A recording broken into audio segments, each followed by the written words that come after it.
So today's going to be a little bit different. We are going to honor our dog, Khaleesi, whom it'll be 2 weeks tomorrow that we had to put down, and she is well deserving of this memorial. She is was a livestock guardian dog. So we're also going to talk a little bit about what a livestock guardian dog is and what it is they do and how you should behave around one. But I think she is so deserving of this time because not only did she protect us, our entire family, she protected all of the animals: goats, sheep, chicken, ducks, guinea fowl, peafowl, rabbits, all of it. So today we honor her. My Poochie, what are you doing? You're so silly. You're being a goober like you're back to your old self. But I know you're not. Well, being silly. This was your last guard duty day, my Pooch. You're free. You're retired. You're retired now. You don't want to be retired? Oh, wait, let's go put out the chickens. This was the last evening with the livestock at our old place right before we moved. The Livestock Guardian Dog is a working class dog that was bred specifically to protect livestock from big predators such as cougars, bears, wolves, coyotes. And if you happen to have them protecting your poultry, then they can guard from everything else that eats poultry because there's a lot of predators for poultry, which include possums, skunks, snakes, hawks, any type of bird of prey, raccoons, on top of all of the other bigger predators. So they have more to worry about when guarding poultry. Now, some livestock guardian breeds do better with poultry than others. It's a little bit harder to get them to bond with poultry than with the goats and the sheep. But the Great Pyrenees is known to be one such breed that does bond with poultry a little bit easier than other livestock guardian dog breeds, such as the Ovcharka or the Commodore or the Anatolian Shepherd. But livestock guardian dog breeds have a lower prey drive than collies and shepherds. You never want to have a livestock guardian dog breed mixed with a herding breed like the shepherd or the collie. They would not make a very good livestock guardian dog. This day here was the last week we were with her, and our oldest son brought her a cheeseburger for a treat. She got really spoiled by my oldest son that week. He brought her several treats and a cheeseburger, and this was her eating it, making all the other dogs jealous. Now, some of you might be wondering why we decided to put her down. Um, she was, we didn't really know what was wrong, but we knew something was wrong. She had been whining in pain off and on for the last, I'd say, 4 months, and it kept getting worse. She was on 600 milligrams of gabapentin, 200 milligrams of trazodone, plus 2 pills of Rimadyl every single day, and it still wasn't enough for her.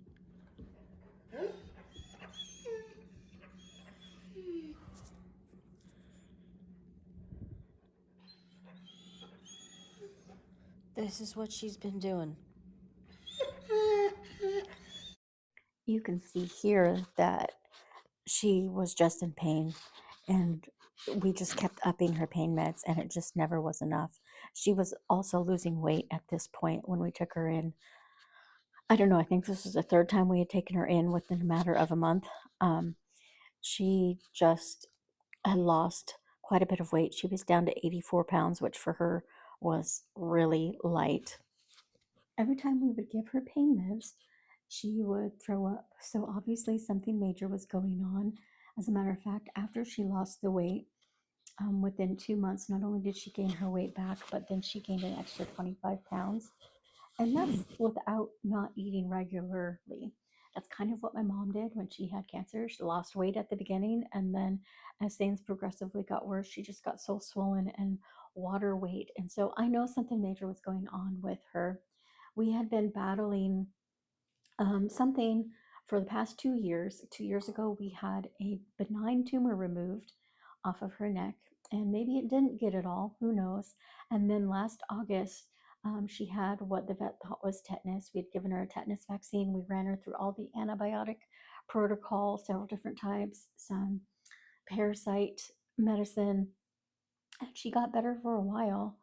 Um, but she never went back to her full self. And then December, early December, late November, she just started not doing so well again. And we were trying to figure out what it could be. And nothing showed up on her lab results, but they don't always show every different type of cancer and other illnesses that was going on.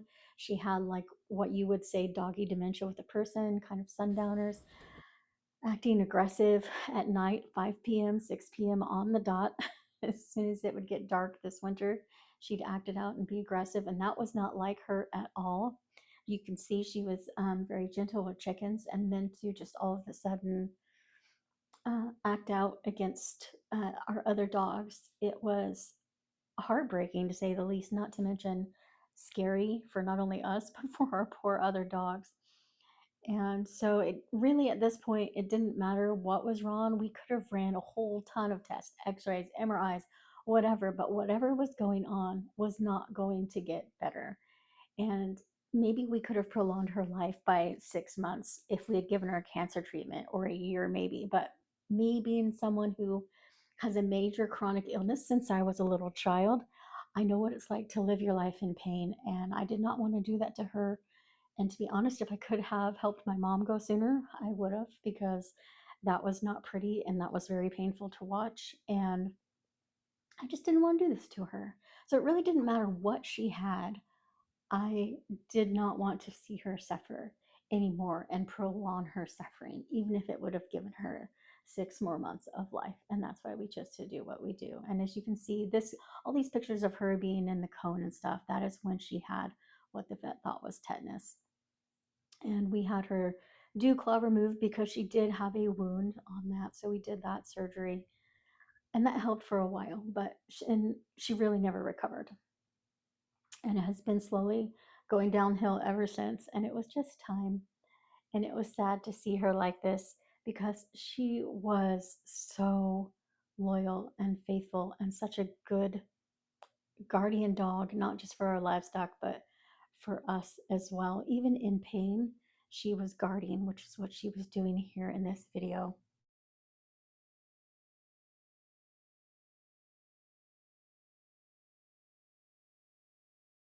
And in this video here, I'm actually checking to see if she's still alive, because I'm watching for breathing. I hadn't seen, she's breathing so shallow.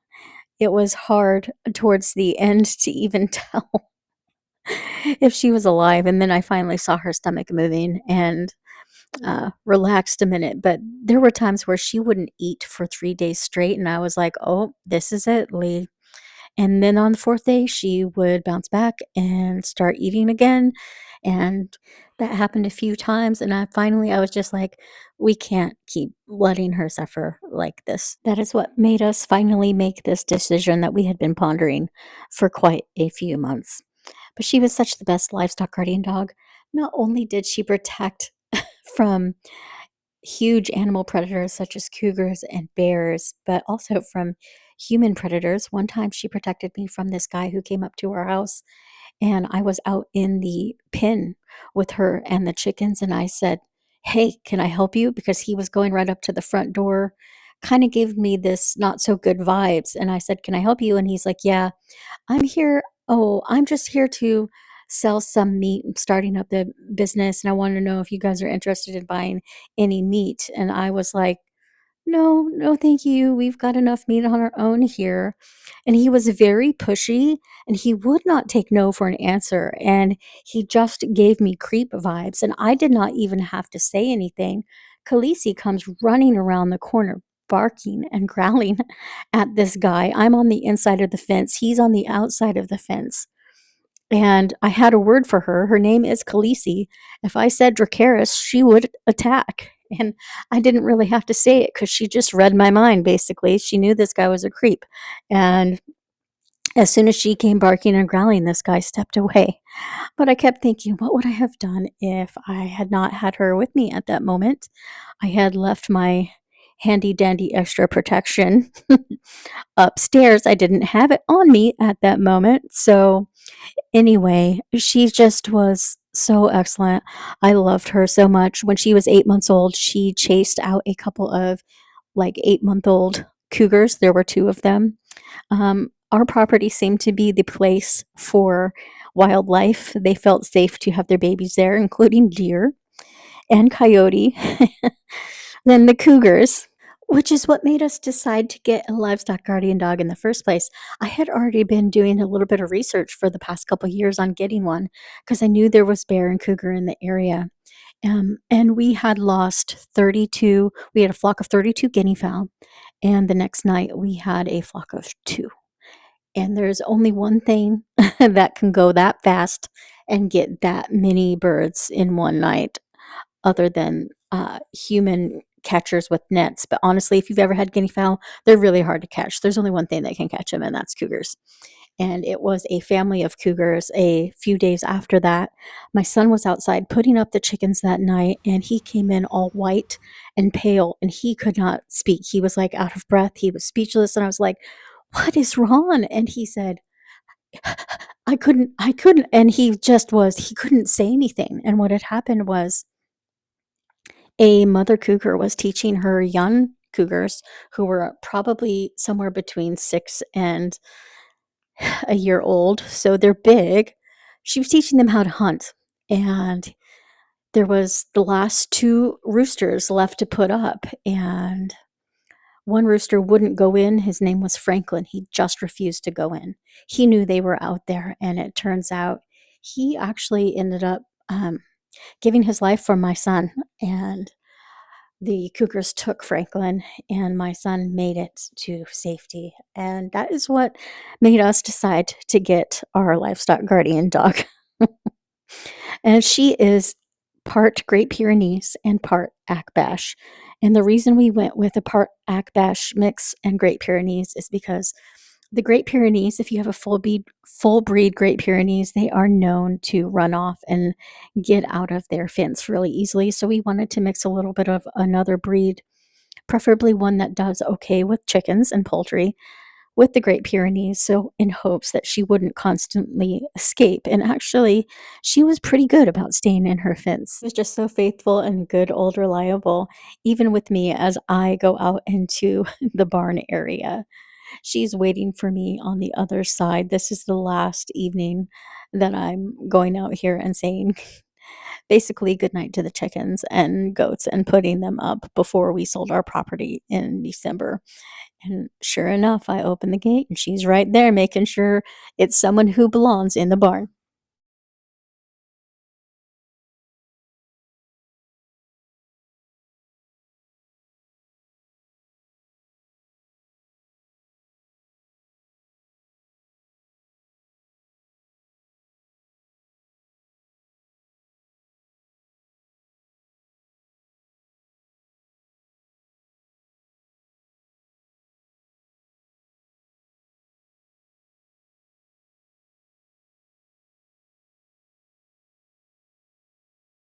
She only barked when she had a reason.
This is the perfect example of a livestock guardian dog breed if ever I saw one.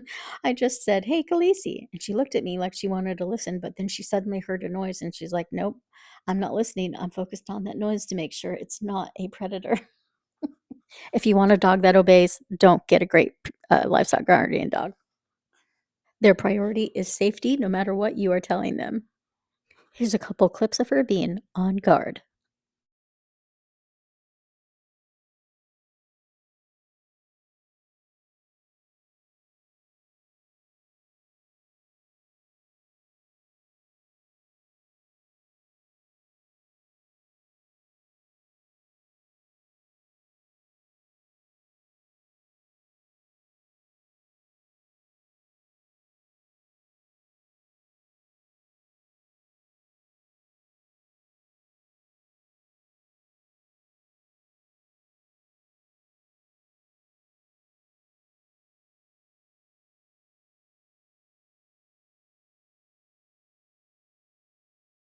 Some of you may be wondering why I decided to put her on our this video, and that's because 1, she is family. 2, we lived on a farm for many years, and farming I did post some farming stuff. I used to all the time, and she was always in the background. She's always been there for us, guarding us and watching our step all along the way, so she deserves to be here. She was so tolerant. My son decided to take an 80 shoot photo selfie shoot, and you can tell in these few photos here that she went from, "Hey, this is fun. I like this too. Oh my gosh, not again, kid," to, "Oh, right, that's it. I'm done."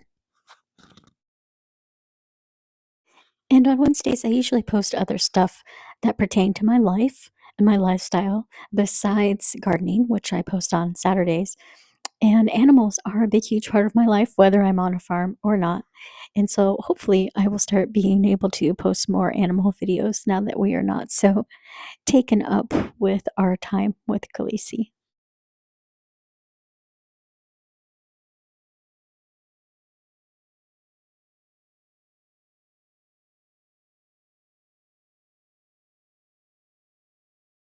Our oldest son came over and spoiled her quite a bit that last week, and much to the jealousy of our other dogs.